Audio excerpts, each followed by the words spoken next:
My name is Dr. Anthony Levatino. I'm a practicing obstetrician-gynecologist, and I performed over 1,200 abortions.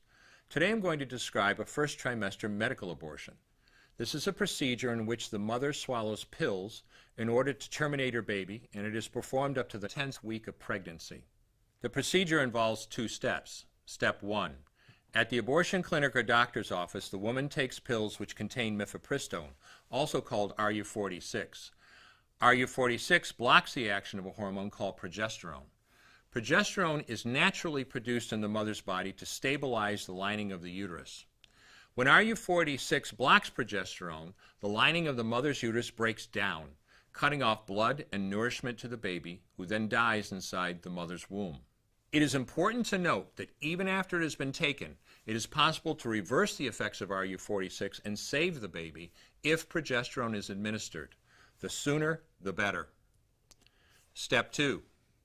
24 to 48 hours after taking RU46, the woman takes MISOPROSTOL, also called Cytotec, that is administered either orally or vaginally. RU46 and MISOPROSTOL together cause severe cramping, contractions, and often heavy bleeding to force the dead baby out of the woman's uterus. The process can be very intense and painful, and the bleeding and contractions can last from a few hours to several days.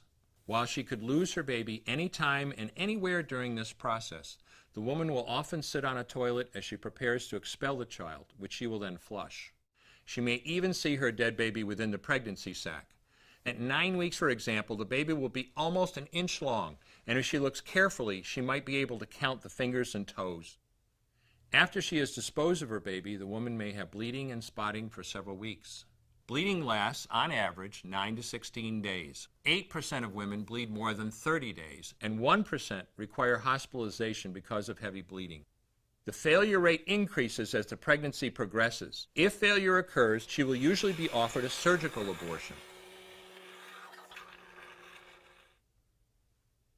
For the mother, medical abortion often causes abdominal pain, nausea, vomiting, diarrhea, headache, and heavy bleeding.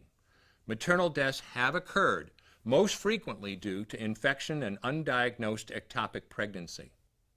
As I mentioned at the beginning, I'm Dr. Anthony Levatino, and in the early part of my career as an OBGYN, I performed over 1,200 abortions. One day, after completing one of those abortions, I looked at the remains of a preborn child whose life I had ended, and all I could see was someone's son or daughter. I came to realize that killing a baby at any stage of pregnancy for any reason is wrong. I want you to know today, no matter where you're at or what you've done, you can change. Make a decision today to protect the preborn. Thank you for your time. I will no longer do any more abortions. When you finally figure out that killing a baby that big for money is wrong, that it doesn't take you too long to figure out it doesn't matter if the baby is this big or this big or this big or maybe even this big, it's all the same. And I haven't done any since then, and I never will.